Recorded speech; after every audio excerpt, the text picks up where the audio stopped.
Alors, on en serait au deuxième bloc de la matinée qui touche plus spécifiquement à différents éléments, mais surtout à la raison d'être. Donc, pourquoi un projet est proposé par Valoris? Donc, c'est M. Jean-Jacques Caron qui va faire cette présentation-là. Oui, bon, ça va aller mieux. Je vais vous entretenir sur le bloc 2. C'est les sujets dont je vais discuter. Je commence par vous remettre l'acétate de tout à l'heure, ou la slide, en tout cas la diapositive. Tout ce qu'on a rajouté dans le bas, là, c'est MELCC. C'est le ministère de l'Environnement du Québec, qui a connu diverses appellations. Mais lorsque je vais parler du ministère de l'Environnement, mais c'est celui-ci. Le projet d'agrandissement, en fait, ce qu'on fait, c'est une demande au ministère de l'Environnement pour continuer nos opérations. Je vais reculer un peu en arrière dans le temps. La politique québécoise de gestion des matières résiduelles, celle qui est encore en vigueur présentement, elle a été établie à la fin des années 2000, vers 2009-2010. À ce moment-là, je n'étais pas pour Valoris, sauf qu'il y a eu un momentum, il y a eu un engouement au Québec dans tous les gestionnaires de matières résiduelles et les professionnels, parce qu'on voyait dans cette nouvelle politique, qui est une politique, c'était les lignes directrices vers quoi on s'orientait au Québec pour faire notre gestion de matières résiduelles. Puis c'était très clair que les orientations étaient de se diriger vers l'enfouissement zéro. Même si ce n'est pas écrit, même s'il n'y a pas d'engagement du gouvernement, c'est une tendance, puis ça a été discuté et véhiculé dans le milieu. On indiquait dans cette politique qu'il y avait une volonté de diminuer l'enfouissement. Bon, Denis en a parlé, le papier, le bois, la matière organique. On avait mis en place un système de subventions pour faire des installations de compostage plus modernes, des installations de biométhanisation.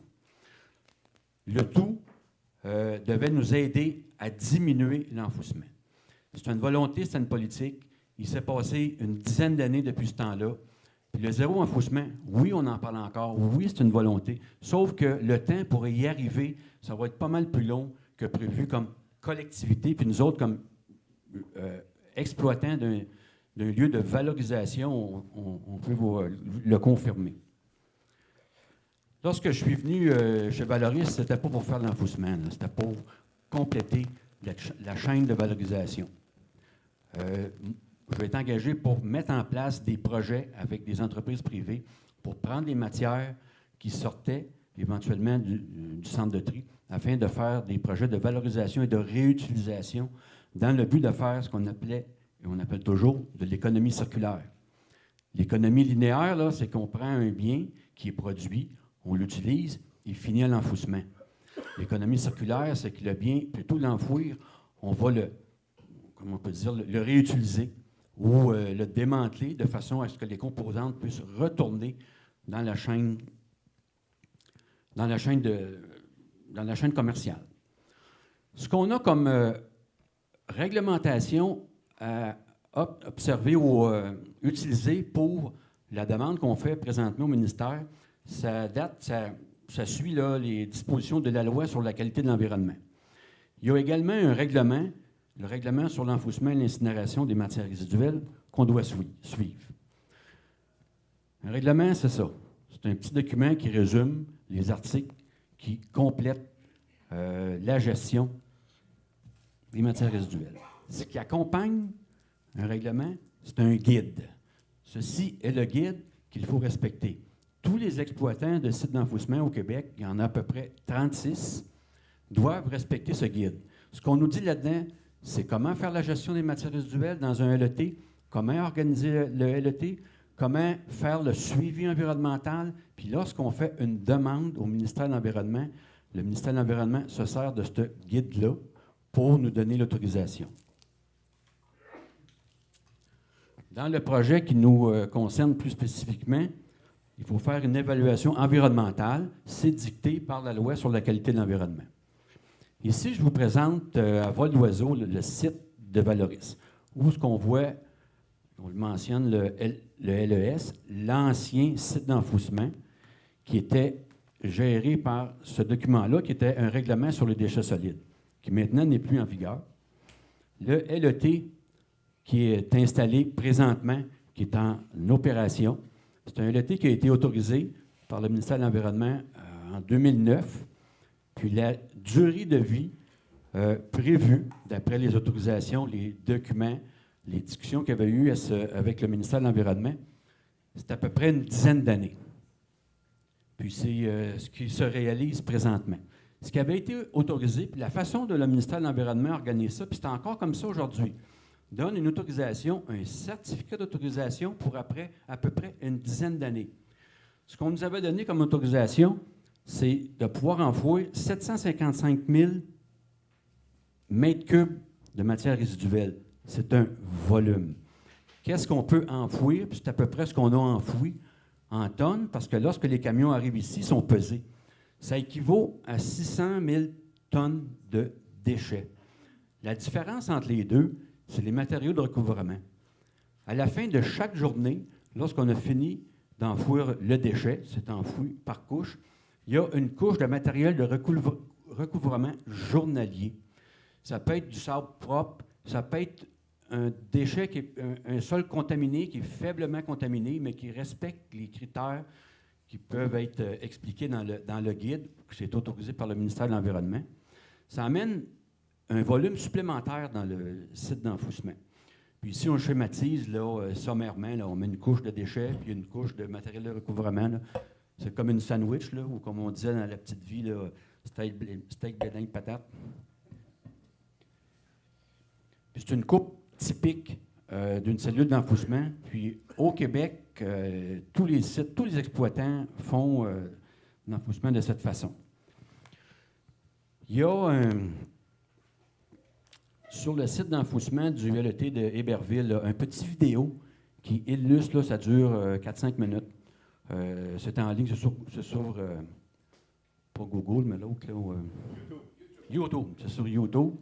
Vous pouvez le visionner. Dans les documents que vous avez en main, là, qui vont être insérés là, dans notre site Internet, vous allez avoir accès aux petites vidéos, puis examinez-le. Il est très bien fait, là. Ça montre comment est-ce qu'une cellule d'enfouissement est construite, puis aménagée. Ici, ce qu'on présente, c'est la quantité dans le temps de matière résiduelle, déchets qui ont été enfouis. On a commencé l'exploitation en 2010. À ce moment-là, la ville de Sherbrooke n'était pas là. Ici, c'est les déchets de la MRC. Il y avait d'autres clients. Ça augmente progressivement. Est arrivée la ville de Sherbrooke. Les tonnages ont monté régulièrement. Ici, en 2018, bien que l'année 2018 soit terminée, on n'a pas encore fini de compiler tous les statistiques là, pour arriver à un tonnage réel qu'on doit déclarer au ministère de l'Environnement à tous les années. Fait qu'on a fait un estimé. L'année 2019, ça ressemble à ceci, puis 2020, on va être rendu à la fin de l'autorisation. On ne pourra pas enfouir comme les autres années. Ici, ce qui est présenté dans le graphique du haut, c'est qu'on a ajouté le matériel de recouvrement de façon à voir la progression depuis l'ouverture du LET dans le temps pour arriver ici en 2020. C'est le tonnage là, qui va être enfoui. On a pris les déchets plus le matériel de recouvrement. On voit la progression en année. C'est le cumulatif de ce qui a été enfoui chaque année pour arriver là, en 2020 aux 755 000 mètres cubes de matière résiduelle. On compile nos tonnages, nos données à tous les mois de façon à suivre ça d'une façon régulière. Parce que l'autorisation qu'on a, c'est 755 000 mètres cubes. On ne peut pas mettre un de plus. Une fois que c'est terminé, on ferme le site. Ici, c'est les statistiques qu'on a soutirées du site du ministère de l'Environnement du Québec.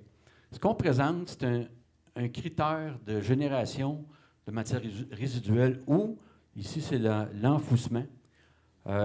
On ramène ça en kilogrammes enfouis. On parle d'éliminer ici, mais c'est la même chose. Par habitant, par année, dans le résidentiel. Fait que j'ai mis ici toutes les municipalités de nos membres, les municipalités de la MRC. Vous pouvez vous comparer les uns aux autres. En moyenne, la MRC, c'est 342,8 kilos par habitant par année.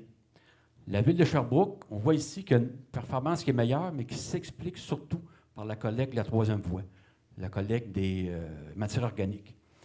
Je vous ai mis ici 2 clients qui sont associés à Valoris depuis le tout début. 2 municipalités qui sont de la MRC de Quaticook. Eux autres aussi ont accès à la collecte de la troisième voie. On voit qu'il y a un effet là. Istingus, maintenant, une collecte 3 voies. On ne voit pas encore l'effet. La municipalité de Ascot est ici. Ils sont un petit peu plus bas. Un petit peu plus bas que la moyenne. Eux autres aussi ont une collecte 3 voies. Wow.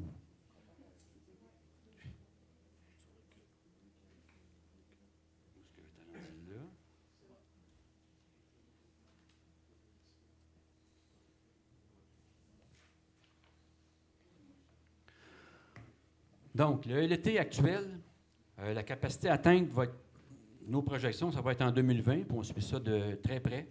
Je vous ai parlé de l'objectif de zéro déchet, tout l'engouement qu'il y a eu au Québec. Là, on se rend compte qu'on n'arrivera pas. Là. On pensait que ça se ferait à moyen terme, là, ça va être à long terme.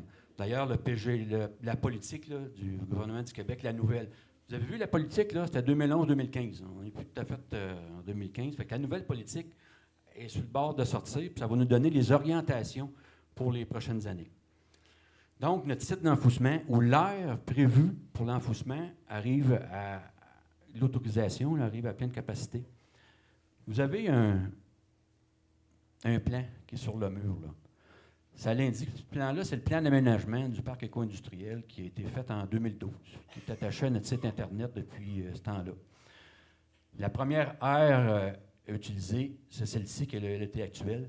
Il y a une aire supplémentaire qui était prévue, il y a une superficie supplémentaire qui était prévue.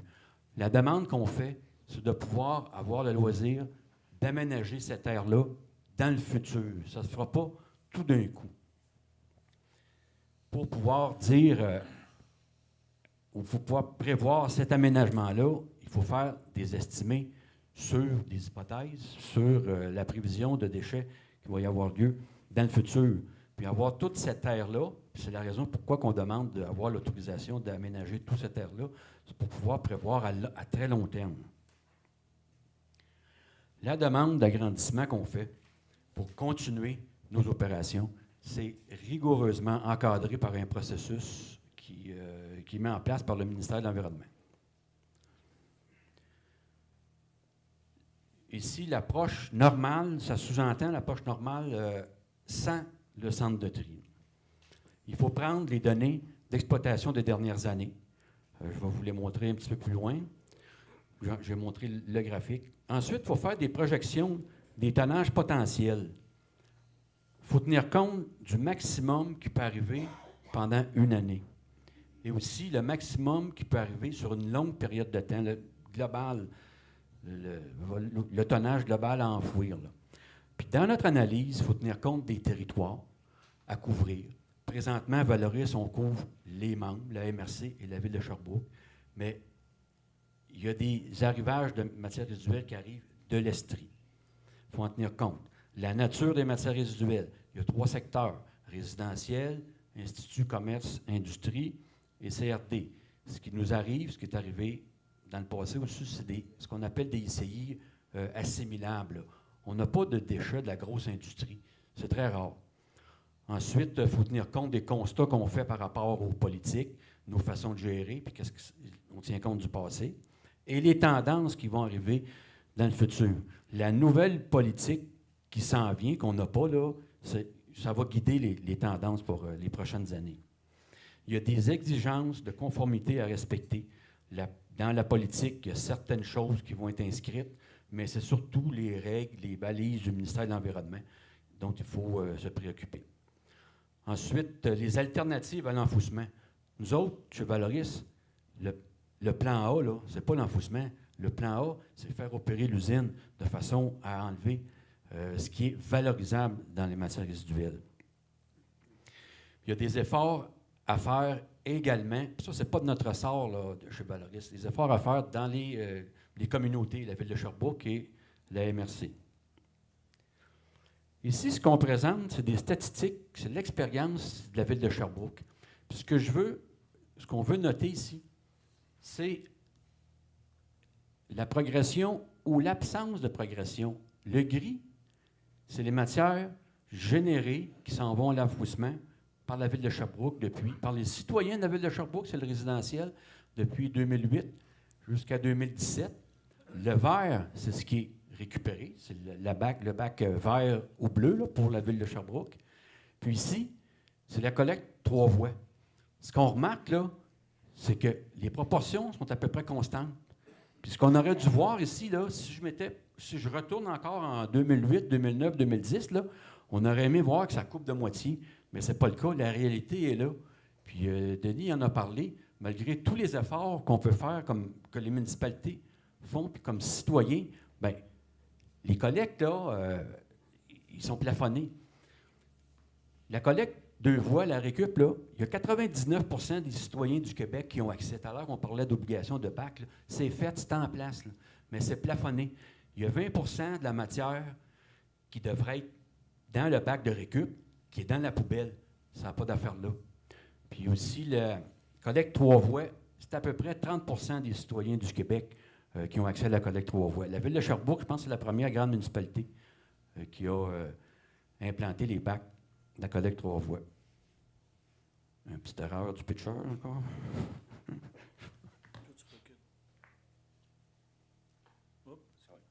C'est ici. Il y a des caractérisations qui ont été faites par Recec Québec et Éco-Entreprise Québec. Le 20 dont je vous parle, c'est ici.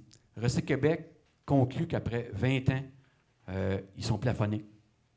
Il y a des gens, pour toutes sortes de raisons, qui ne mettent pas la matière récupérable dans le bon bac. C'est la caractérisation du bac de poubelle. Matière organique, 46 Ici, c'est nos données à nous autres. Une caractérisation qu'on a fait, 21 de matière récupérable dans la poubelle, 15 ici. Matière organique, on en a moins que la moyenne nationale. Sherbrooke, la ville de Sherbrooke, il y a à peu près la moitié des citoyens qui ont accès à la collecte 3 voies. L'autre moitié, c'est parce que c'est des multilogements de 10. C'est 6 logements et plus. 6 logements et plus. Ils n'ont pas accès encore à la collecte 3 voies. Puis dans la MRC ici, bien, on en a parlé.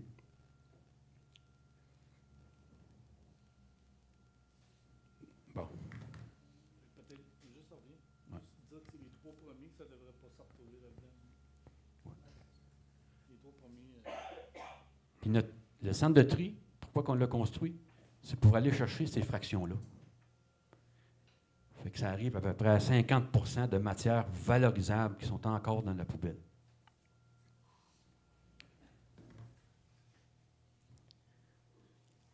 Donc, pour faire notre étude, nos simulations sur le territoire prioritaire qu'on va desservir, résidentiel, institutionnel, commercial, et ici, il y a une erreur, là. C'est pas résidentiel, c'est industriel. Puis, pour la MRC de la ville de Sherbrooke, ben, c'est prioritaire. Ici, je vous remonte le même tableau, en ajoutant des statistiques là, pour les ICI. On voit que c'est variable d'une municipalité à l'autre. À Sherbrooke, c'est les matières du secteur ICI qui sont enfouies. Fait qu'on peut additionner. Là, je n'ai pas mis le secteur CRD parce que les statistiques n'étaient pas complètes. Ça vous donne une appréciation de ce qui se passe dans chaque municipalité. Répartition du tonnage qui est amené chez Valoris sur 5 années, en 2013-2017. C'est la moitié, à peu près, c'est la moyenne. Fait que le secteur ICI nous a apporté ça, 10 000 tonnes. Ensuite, CRD. CRD qui sort du centre de tri.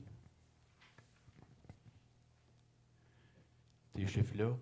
Le centre de tri, quand il a été opéré, a généré aussi des matières qui vont à l'enfouissement. Certains sols contaminés, qui étaient considérés plus comme sols contaminés qui pouvaient être enfouis. Le côté résidentiel, c'est 71 des déchets qui ont été introduits chez Valoris, qui ont été enfouis. Sherbrooke, 42 la Mercedes Saint-François, puis puis les autres MRC de l'Estrie. Maintenant, pour pouvoir faire des projections dans le futur, ce que le ministère de l'Environnement nous demande de faire, c'est un calcul là, qui peut sembler théorique. On se sert de 3 paramètres.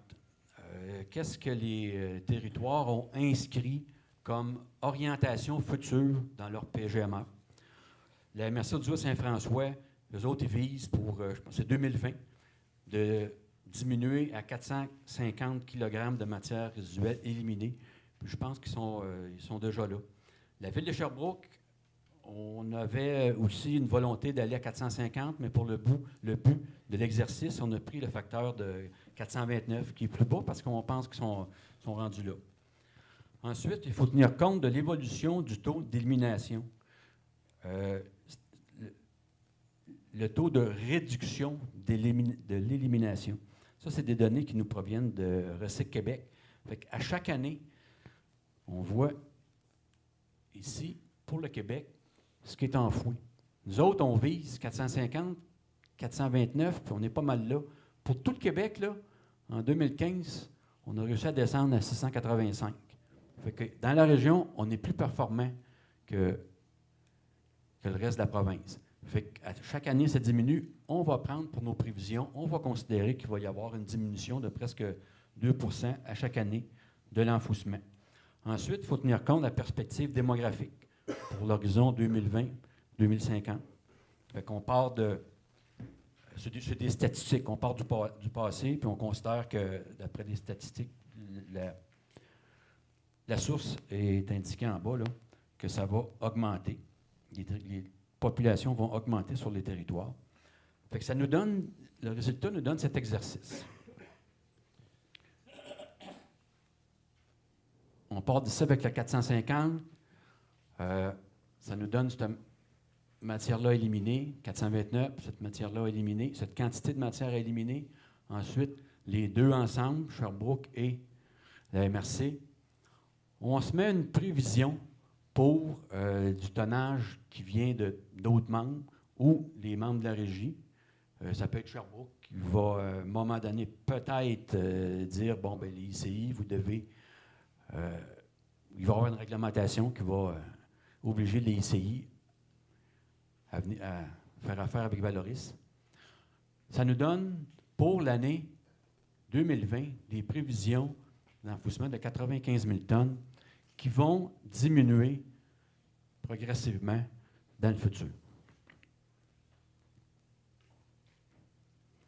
C'est une autre façon de voir la progression des tonnages qui vont être enfouis, qu'on pense qui vont être enfouis dans le futur. C'est l'exercice qui sert à documenter les études d'impact. Ici, j'ouvre une parenthèse. Tout à l'heure, il y a eu une question sur les tonnages. Lorsqu'on a commencé le processus en 2017, il faut déposer un document au ministère de l'Environnement dans lequel on prend ce qu'on pense à ce moment-là qui va se passer. Fait qu'on a dit qu'on devrait enfouir, là, puis on demande l'autorisation pour un maximum de 100 000 tonnes, maximum annuel. Là. C'est quelque chose qui peut arriver seulement une fois, mais on nous dit présenter le worst case scénario, la pire des options qui peut arriver une année.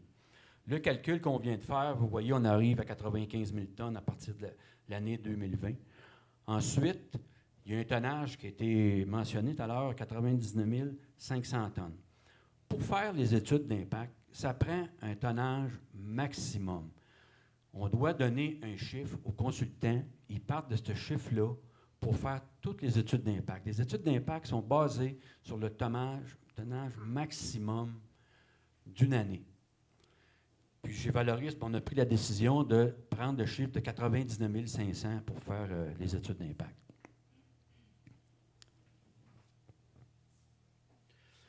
Ensuite, dans nos prévisions, dans nos études d'impact, il faut aussi présenter c'est quoi les pistes de solutions pour diminuer l'enfouissement. Il y a déjà des choses qui sont en marche là, dans les PGMR de la MRC et de la ville de Sherbrooke, mais entre autres, là, ce qu'il faut prioriser, là, la réduction à la source, le réemploi, faire de l'économie circulaire. Le parc éco-industriel chez Valoris, il est fait pour ça, mais c'est aussi du ressort de tous les citoyens et les industries. Offrir la collecte à 3 voies. Ça a commencé. Istingus vient de s'ajouter ici dans la MRC. Ajuster la fréquence des collectes de déchets. Favoriser les autres collectes, valorisation. Au printemps, il y a les collectes de gros morceaux. Ça ne va pas tout dans l'enfouissement, les gros morceaux, là. Il y en a une partie qui vient ici, mais c'est démantelé. Il y en a qu'on peut passer dans la ligne de tri. Il y a d'autres choses qu'on ne peut pas passer. Les matelas, entre autres. Tout à l'heure, on l'a mentionné. Les matelas, ce n'est pas quelque chose qu'on veut dans l'enfouissement. Ce n'est pas pesant, puis ça prend de la place. La Ville de Sherbrooke a un programme où ce que les citoyens peuvent aller porter leurs matelas, leurs vieux matelas à un endroit, puis c'est recyclé, c'est récupéré, là. Il faut également que la MRC et d'autres MRC mettent en place des collectes spécifiques là, pour récupérer les matelas. Aussi, s'assurer que les citoyens mettent le bon déchet dans le bon bac. Ça, c'est pas facile, là. On l'a vu, là, encore dans la poubelle, il y a beaucoup trop de matière qui devrait être récupérée, qui ne devrait pas être dans la poubelle, mais c'est ça qui a amené la construction, l'installation du centre de tri, de centre de tri multimatière. On a la volonté de redémarrer le centre de tri. Voici ce que ça donnerait. C'est la même progression ou diminution d'enfouissement, sauf que regardez le total. On considère ici que le centre de tri est en opération, puis il va enlever 50 des matières résiduelles qui vont être valorisées. Ça fait qu'au lieu d'arriver à presque 100 000, on est à la moitié, là. On est à 50 000, puis dans le temps, en 2050, puis on a fait des prévisions conservatrices. On ne sera peut-être pas tous là. On espère qu'au début des années 2030, 2040, là, on va s'améliorer comme société, puis qu'on va diminuer beaucoup plus l'enfouissement qu'on le fait présentement. Lorsqu'on présente notre projet, on commence par déposer au ministère de l'Environnement un avis de projet. On va voir un peu plus, dans le bloc 3, là, un peu plus en détail, la mécanique, là. Mais ce qu'on a présenté au ministère de l'Environnement, sur la base de ce qu'on avait comme information à ce moment-là, on dit que notre site d'enfouissement, il y aurait la capacité, la superficie qui est disponible pour faire l'enfouissement, continuer nos opérations. Il y aurait la capacité de recevoir plus ou moins 3,5 millions de mètres cubes ou environ 2,8 millions de tonnes métriques, là, compte tenu du matériel de recouvrement. Je vous fais une mise à jour qu'on a aujourd'hui. L'information s'est améliorée par rapport à ce que les consultants sont en train de faire. Ils vont changer un peu la façon de faire de l'enfouissement, aller un peu plus haut que ce qu'on faisait présentement. Fait que ça nous donnerait une possibilité d'avoir un volume d'enfouissement autorisé. On demande une autorisation globale au ministère de l'Environnement pour 5 millions de tonnes, 5 millions de mètres cubes. Ça représenterait à peu près 4 millions de tonnes de matière résiduelle. La façon d'enfouir serait la même procédure, en améliorant certaines facettes de nos façons de procéder pour pouvoir capter plus rapidement les biogaz, dans le but d'éviter certaines odeurs. Fait que si on fait la mise à jour des paramètres, 4 millions de tonnes de déchets, 5 millions de mètres cubes, puis le taux d'enfouissement maximum pour les études d'impact, il reste à 99 500. L'étude d'impact sur l'environnement inclut des travaux qu'on a confiés à des spécialistes de façon à pouvoir documenter notre demande. Fait qu'on va voir la mécanique un petit peu dans le bloc 3. On va voir la mécanique de la procédure. Fait qu'on tient compte de tous ces éléments-là. Là. La nappe phréatique, évidemment, la profondeur du roc, les milieux humides, on regarde tout ça. Un inventaire assez exhaustif là, de la faune et de la flore. Ça complète la présentation. Merci, M. Caron. Donc, si je résume, je comprends qu'il y a un potentiel et même un besoin pour valoriser le contenu du sac de poubelle aujourd'hui puis dans les prochaines années et que les besoins d'enfouissement devraient, selon les tendances que vous avez observées, devraient réduire, les besoins d'enfouissement de matières résiduelles, mais qui reste un besoin, donc qui se maintient quand même à un certain niveau malgré la réduction.